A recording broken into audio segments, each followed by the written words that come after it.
Olá, tudo bem? Você tem lido a Bíblia? Espero que você tenha lido, viu? Nos últimos dias eu estive fora aí de São Paulo, com pouco acesso à internet, então não tive a oportunidade de colocar todos os vídeos. Coloquei já alguns hoje, vou colocar mais alguns agora. Já terminamos o livro de Números, amanhã começa o Deuteronômio, mas agora eu vou falar com você sobre Números, capítulo 17 até o capítulo 20. Nós temos muitas lições importantes aqui, muitas coisas importantes para a nossa vida espiritual, que devemos meditar nelas. É claro, não é possível falarmos sobre tudo, vamos falar um pequeno resumo daqueles pontos que eu acho mais importantes. Você pode achar outros pontos mais importantes. Aqui nós vemos no capítulo 17, por exemplo, uma continuidade do relato anterior, que tem a ver tanto com a rebelião de Miriam e Arão, quanto também com a rebelião por causa da carne e a rebelião de Corá, Datã e Abirão. Aqui Deus, ele pede para que Moisés separe uma vara de cada tribo de Israel, e a vara de Arão representaria a tribo dos levitas, e aquela que florescesse mostraria, segundo a vontade de Deus, quem seria o líder sobre o povo. E foi a vara de Arão que floresceu, mostrando que o sacerdócio, a liderança espiritual do povo, estaria sempre na tribo de Levi, em especial na família de Arão.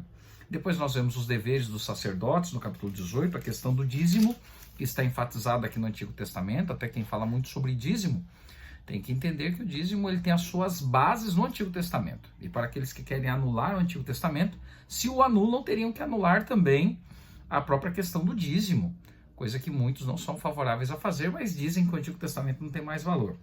Depois, no capítulo 19, sobre as águas purificadoras, que trariam a purificação do povo, e o capítulo 20 trata do tema da morte de Miriam, da morte de Arão e da perda de Moisés e Arão do acesso à terra prometida por terem ferido a rocha em Meriba. Sobre a morte de Miriam, quero dizer apenas um ponto. Ela provavelmente foi aquela que se rebelou, né? Claro que junto com Arão, mas ela foi a líder da rebelião contra Moisés, e depois da rebelião só que o nome dela é citado novamente, ou seja, praticamente ela perde a relevância no Pentateuco, por causa daquela rebelião. E isso mostra que muitas vezes a rebelião faz com que percamos a nossa relevância também. Depois nós vemos aqui no capítulo 20 ainda, a questão de Arão e Moisés ferindo a rocha, em especial Moisés, né? E quando fez isso, perdeu o acesso à terra prometida. Deus, naquele momento, em Meriba, ele estava pedindo para que Moisés pedisse, e da rocha sairia água. Mas Moisés, ele não teve paciência, infelizmente. Ele, em meio às tentações, cedeu, e por causa de um ato onde ele cedeu, ele perdeu o acesso à grande bênção da terra prometida deste mundo, mas não perdeu a bênção do acesso à terra prometida celestial. Deus ainda via em Moisés um homem fiel. Só que neste episódio nós vemos que as nossas falhas têm consequências nesta terra. Muitas vezes essas consequências não vão transpor esta terra, porque somos perdoados por Deus, restaurados, e teremos o acesso à terra prometida. Mas nesse mundo passaremos por lutas, dificuldades e aflições, colhendo aquilo que plantamos. Isso foi o que aconteceu com Moisés e Arão, por causa daquele pequeno erro, daquela pequena falha. E depois Arão morre. A morte de Arão ela é repetida mais à frente, ainda no livro de Números, nos seus últimos capítulos. Mas aqui é falado sobre a morte de Arão e o povo pranteando por causa da morte dele. Além disso também, nesse capítulo 20, o povo pede, né? Moisés pede para que o povo passe por Edom, os edomitas não permitem.